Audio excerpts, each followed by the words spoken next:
Hi boys, சில பிள்ளைங்களா, என் பேரன் பேத்தியா, அனைத்து யூடியூபர்ஸு நல்லா இருக்கீங்களா? நல்லா இருக்கேன். எனக்கு ஒன்றும் புரியலை. ஒரு நாள் லைவில் சண்டை வராமல் ஒரு லைவ் போட முடியுதா? இல்லை அவள் என்ன ஒரு கும்பலை ஒன்றுமே எனக்கு புரிய மாட்டேங்குது. அவளை நம்ம தப்பாக எல்லாம் இன்னும் பேச வேணாம். இல்லை ஏன் ஒரு குமரி தானே அவள்? நீங்கள் எல்லோரும் குமரியை தானே, எல்லா பிள்ளைங்களும் பேரம் பற்றியெல்லாம் இவ்வளோ அழகாக பேசுகிறீங்க. எப்படி பேசுகிறீங்க? இவ என்னமோ நான் அவளை பறக்கு பறக்கு பறக்கு பறக்குன்னு குடுங்கிட்டே இருக்கிற மாதிரி ஒரு நேரம் கூட சந்தோஷமே இல்லை இந்த வீட்டில். நான் பாட்டுக்கு ஏதோ இருக்கிறத சாப்பிட்றேன், எனக்கு முடியாட்டி நானாக வெளியே போய் ஆஸ்பத்திரிக்கு போயிட்டு வந்துடுறேன். இவன் என்னம்மா பொம்பளைன்னு தெரியலையம்மா. எனக்கு நான் என்ன சொல்கிறேன், மக்களே உங்கள் காலில் கூட விழுகிறேன். எனக்கு பிள்ளை எத்தனைன்னு கேட்காதீங்க. என் பிள்ளைய கூட ஒரு பிள்ளை இல்லை, செத்து போயிடுச்சுங்க. சரிங்களா? எங்கே போனாலும் எங்கேயாவது ஒரு பிரச்சனை வரும். ஒரு வீட்டுக்கு போனால் அந்த வீட்டில் லைவ் போட விட மாட்டாங்க, வீடியோ போட விட மாட்டாங்க. அவங்களுக்கு தெரியாது, நான் வீடியோ போடுறதே அவங்களுக்கு தெரியாது. சரிங்களா? என்ன அப்படி இருக்குது. அந்த இன்னொரு பையன் வீட்டில் அவங்க வீட்டு வாடகை இருக்குது. அங்கே போனோம்னு வச்சுக்கோங்களேன், அங்கே போ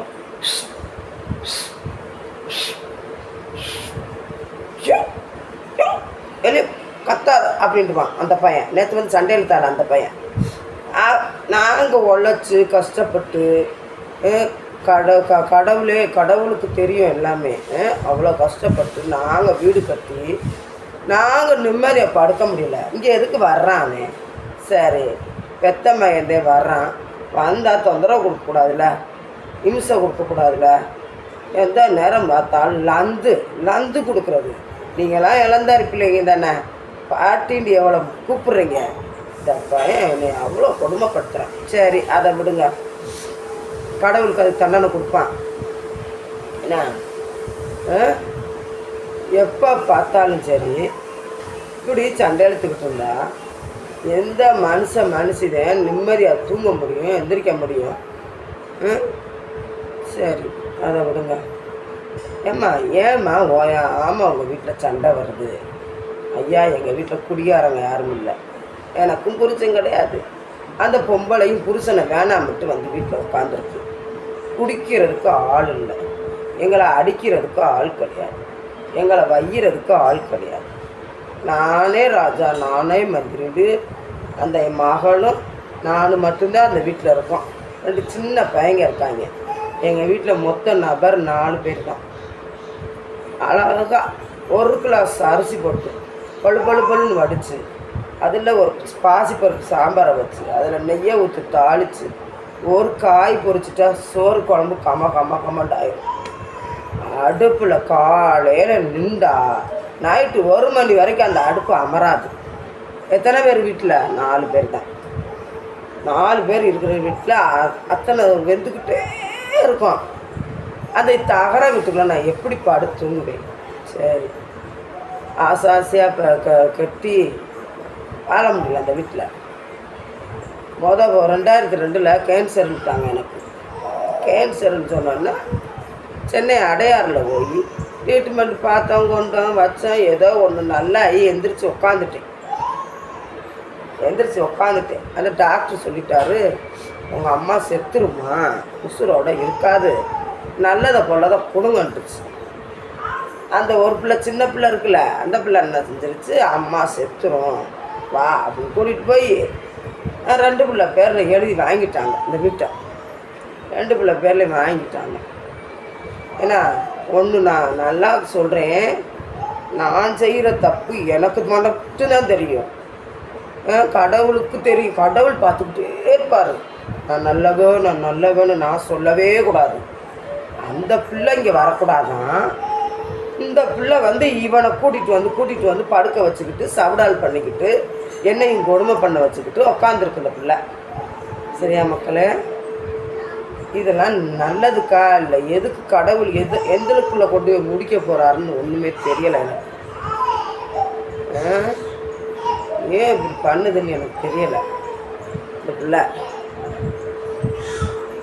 இப்போ சண்டை ஒரு சண்டையும் கிடையாதுங்க. தீபக் இருக்கான்ல, தீபக்கு வேலைக்கு போயிட்டு இருக்கான். யார் கூட? அந்த பையன் கூட. அவனை மயன்னு சொல்கிறதுக்கு வெக்கப்படுறேன். நான் வெக்கப்படுறேன்.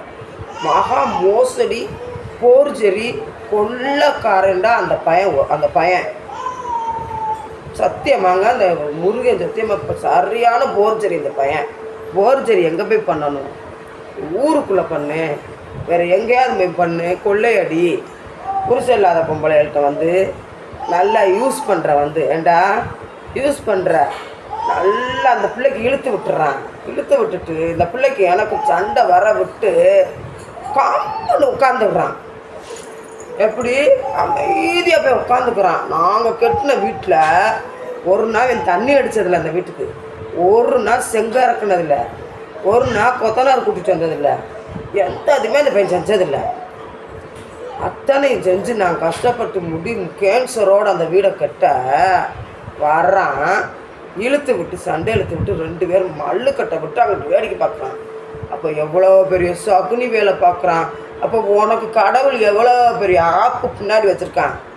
உனக்கு இருக்கு வச்சுட்டான், இன்னும் இருக்கு. சரியா? பெத்த பிள்ளையாக இருந்தால் சகுனி வேலை பார்க்கக்கூடாதுல்ல. இத்தனையும் பார்க்குது. இப்போ சண்டை எதுக்குமா போட்டுக்கிட்டே இருக்கீங்க? சோறு இல்லாமல் இல்லைங்க, பஞ்சு இல்லாமல் இல்லை, துணி இல்லாமல் இல்லை. எனக்கு இப்போ யூடியூப்பில் ஏதோ ஒரு மாத்திரையோ மருந்தோ ஒரு ஏதோ ஒன்று உதவி பண்ணுறீங்க. நான் அதை ஓட்டிக்கிட்டு இருக்கேன். ஒரு வண்டி வாங்கியிருக்கோங்க.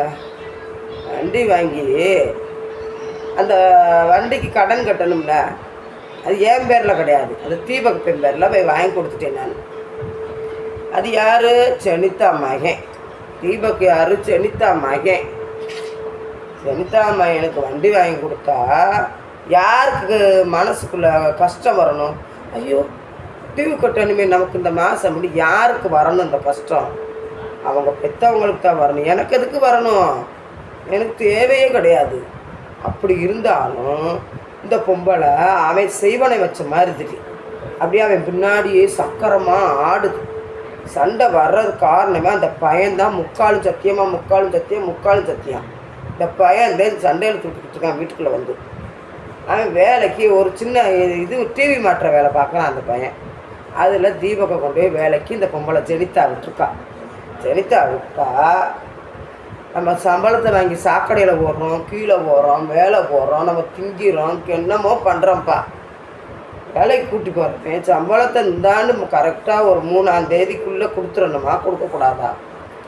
சம்பளத்தை கொடுக்கக்கூடாது, ஏமாற்றி வச்சுக்கிறோன்னுட்டு இந்தா கும்தான்னு சொல்லிட்டு அந்த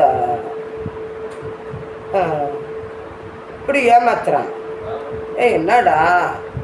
என்னடா வண்டிக்கு போடணும், நாளைக்கு இந்த பையன் வண்டியை பாவம்டா, தாப்பம் இல்லாத பிள்ளைங்க வண்டியை பிடிங்கிட்டு போயிடுவாங்கல்லடா, எதுக்குடா அப்படி பண்ணுற? ஜெனிதாவுக்கும் அவங்களுக்கும் என்ன ஒன்று எனக்கு புரியலை. ஒன்று இவன் செய்வனை வச்சுருக்கானா, இல்லை எங்கிட்டும் போய் மந்திரிச்சு விட்டுருக்கானா, இல்லை எல்லாம் என்ன மைண்டை மாற்றிருக்கான்னு தெரியல. ஆனால் உனக்கு பெரிய ஆப்பு இருக்குடா. உனக்கு பின்னாடி கடவுள் கொடுப்பான்டா. ஒரு புருஷன் இல்லாத வீட்டில் ஒரு தகப்பு இல்லாத பயலுகளை கூட வேலைக்கு போய் கூட்டிகிட்டு போயிட்டு ஏமாத்துறவாரு. 4000 ரூபா சம்பளம்ங்க. 4000 ரூபா சம்பளம். அந்த 4000 ரூபாயும் கொடுக்கவே மாட்டோம். என்னம்மா ஜெனிதா இந்தா தருவான். என்னம்மா ஜெனிதா, யார் வண்டி, யார் பிள்ளை, யாருக்காண்டி நான் கத்துறேன்? எனக்கு என் மக பிள்ளை வண்டியை பிடுங்கிடுவாங்களே காசு கட்டாது. நான் அவளுக்கு தான் நல்லது சொல்கிறேன். ஆனால் அவன் என்ன பண்ணுறா தெரியுமா? என்னடி நம்ம ஒன்று பேசணும்னா இதில் நல்லா சூழ்ச்சி புரிஞ்சுக்கோங்க, என்ன நடக்குதுன்னு புரிஞ்சுக்கோங்க. ஏன் இப்படி ரத்தனை செய்கிறாங்க அப்படின்ட்டு பண்ணிக்கிட்டு இருக்காங்க. சரியா? இதெல்லாம் பாரு, நீங்கள் தான் பார்க்கணும். சரிங்களா மக்களே?